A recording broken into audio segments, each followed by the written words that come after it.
Cool. Alright, so for those of you who don't know me, I'm Jemma and I'm in my final year of PhD, and my supervisors are Linda, Claire and Jill. And today I'll be talking to you about my recent experience as an APR intern. So I thought I'd start by just giving a really brief overview about what APR intern actually is for those of you that have maybe never really heard of it. So it's an Australian-wide government internship program. It stands for the Australian Postgraduate Research Internship, and it's the only national postgraduate research internship that's run in Australia. So the government has invested to placing over 1,000 students over 4 years into internships, and it's specifically for PhD, level students, and the idea is to place them into a private industry or a government department to give them a sense of what it would actually be like to work for that department or industry, and to see what it would be like to do research for them. And it's a paid internship, so you are paid while you're there, although they don't cover things like relocation costs, and they usually go for about 3 to 5 months, and mine went for 4.5 months. And my internship was based in Canberra, so that meant that I relocated there for 5 months, and I worked in the Department of Industry, Innovation and Science, helping out with the project that was going on there. So when I was making this talk, I kind of reflected on why did I actually even apply for the API internship, and the things that I thought that were important in making this decision were I wanted to understand what it would be like to work in government, whether the skills that I gained through my PhD and my psychology undergrad would actually transfer, what skills employers actually want, what research government does, and what it would actually be like to use research to inform policy. So these kind of motivated my decision to apply for the internship. And I'll just give you a quick background about the project itself. I wasn't really sure who would end up coming to this, so if you're interested in more detailed description of what I did, I'd be happy to answer questions at the end about it. But basically I was placed into a group of about 12 people, and we were a task force that was working on the innovation metrics review. And the whole point, I guess, of our task force was to write a review into how Australia currently measures innovation, and to suggest basically ways that we could improve its measurement. And here's a tweet that the chief scientist made about our project. So the activities of the review.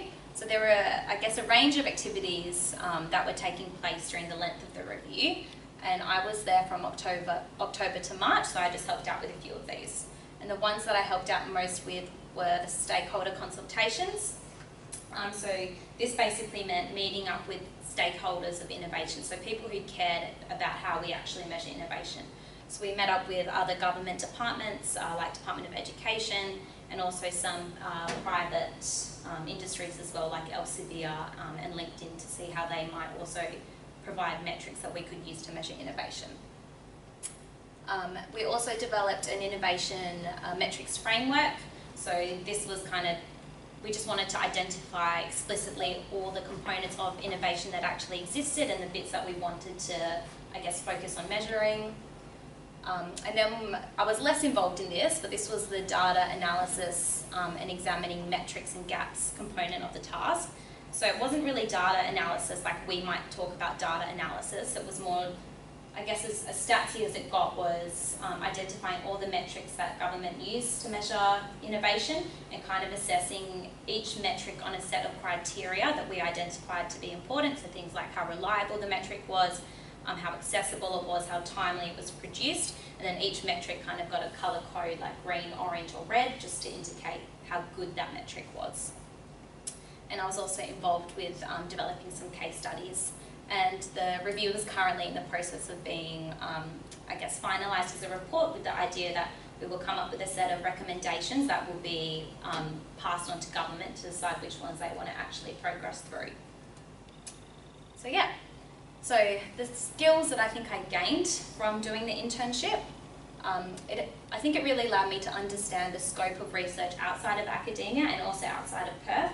So up until now, I've only really worked within a university setting, so I didn't really understand what it would be like to do research outside of that setting and what motivates other research.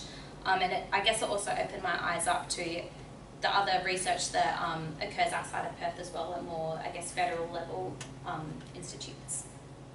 It also, I think, developed some organisational skills, so it was quite different to working at a university. Like, we had very frequent meetings with my supervisor, and every week she knew exactly what I was doing. She knew, she always told me what I should be prioritising that week, and it was just really obvious, it was made very obvious to me what my role was within that team.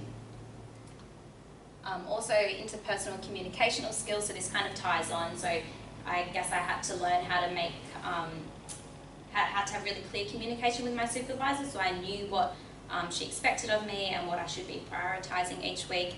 And even just basic things like email etiquette was so different working in the department.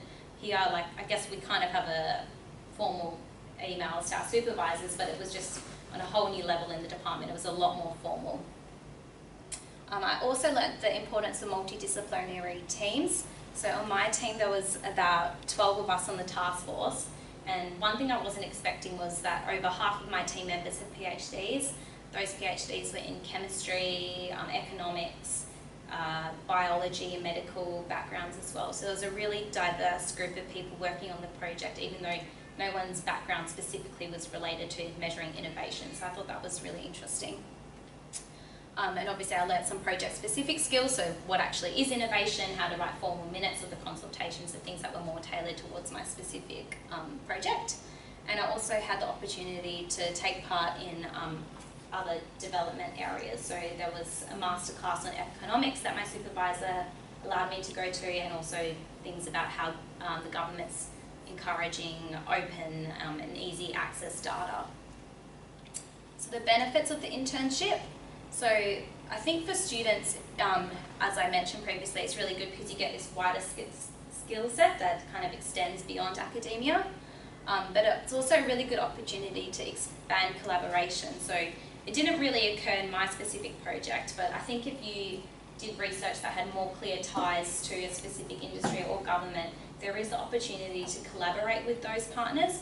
So the API intern lets you actually write proposals. So say there was an industry that had a specific project that there was a clear PhD student that their research applies to, you can actually write a proposal to link up that student with that specific project. So I think that would be a really good way to encourage that kind of collaboration. I guess more broadly, networking opportunities. So now I've made some close contacts in industry as well, not just in the department, but in other departments that other people I met along the way. Time. So I guess this can be an advantage or a disadvantage of the internship. So how the internship happens is, with regards to time, at UWA they pause your scholarship, but they don't pause your clock, like your candidature date. So because my scholarship was paused, it meant that I've got that, I guess, scholarship that it's kind of feeding out now. So it meant that during the time of the internship, things like waiting on reviewers' comments, that was useful because that was just time that was ticking away, so that was actually beneficial. And I could also work on my PhD outside of hours, even though I wasn't taking away from my scholarship. But I guess it can also be a disadvantage because it's extra time that's taken away from you.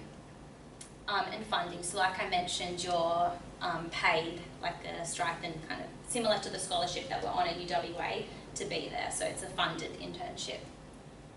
And for supervisors, so again, expanding collaborations, particularly if you have a project that has clear industry links.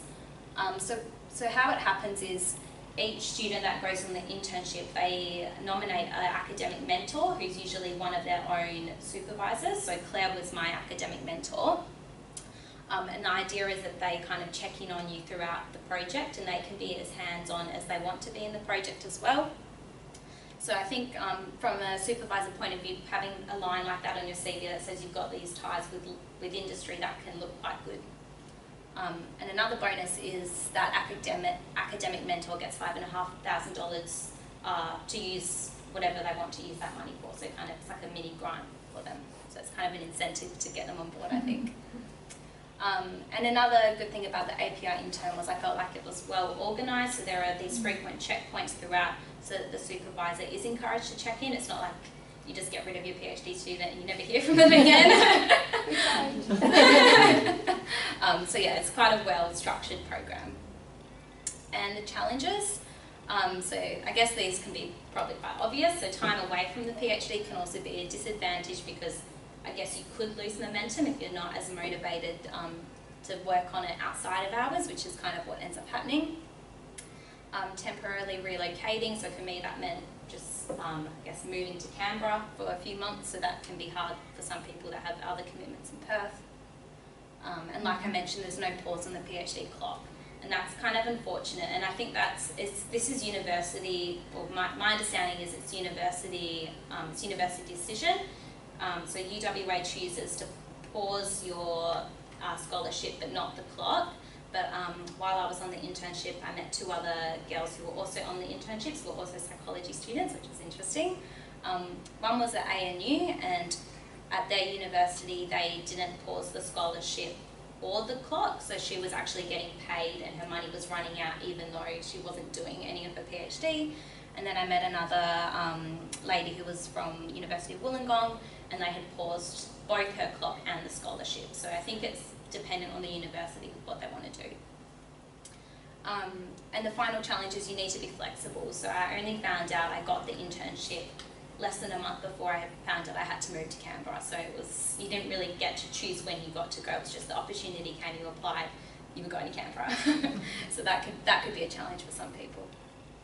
So yeah, so just reflecting on all the questions for why I guess chose to do the internship. I wanted to know whether I could answer these now that I've been on the internship. So what would it be like to work for government? I felt like it was really team orientated. So one difference to working in academia was you really have that sense of a team and you're all working on a very, I guess, similar project with clear deadlines and expectations of you. You have less autonomy than you would in academia with getting to decide exactly what you want to spend your time on. But in the department that I was in, I still felt like there was an element of flexibility. Like there were things like flex hours, and you could kind of move between teams depending on what you were most interested in, but definitely less autonomy than in academia. And it was a real focus on policy, so everything they do is always tailored towards, okay, what can we do to change policy in Australia? Will my skills transfer? Thankfully, yes. What skills employers wanted? So one thing that I was kind of surprised by was just how much my supervisor valued the soft skills that I had. So she told me afterwards that one thing she really appreciated about me was just the fact that I was reliable, personable, challenged kind of ideas that people had. So I guess that wasn't something that I thought would be a skill that I would say that we would have as PhD students, but obviously we get those skills as well. And then I guess the more obvious kind of technical skills. So on my project, the things that were really valuable were clear writing skills, and I guess an understanding of data. So because it was a metrics project, I really valued that I understood metric concepts like reliability and accuracy. And at the end, they were also interested in a movement towards R. So the department was encouraging, I guess, its employers to have training in R, and there was one point in my project where I could actually help with very limited R skills I've gained through the school, where I could help them rerun a script that produced these graphs that they were interested in creating. So that was nice to see that the movement here is kind of in demand in the real world. And what research does government do? So the research is really focused on policy relevant questions, so they don't just do research because it's interesting or theoretically motivating. There's always a clear reason for a policy reason why they're doing it.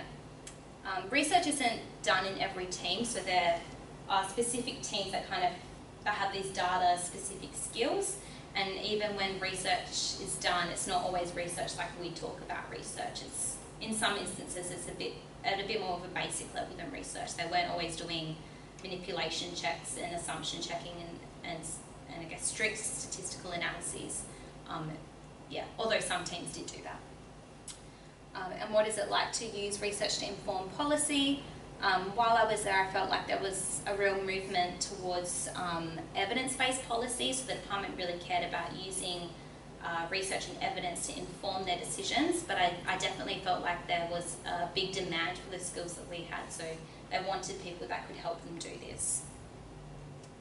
So yeah, that's everything that I have to say, and I'm happy to answer any questions that you might have about anything.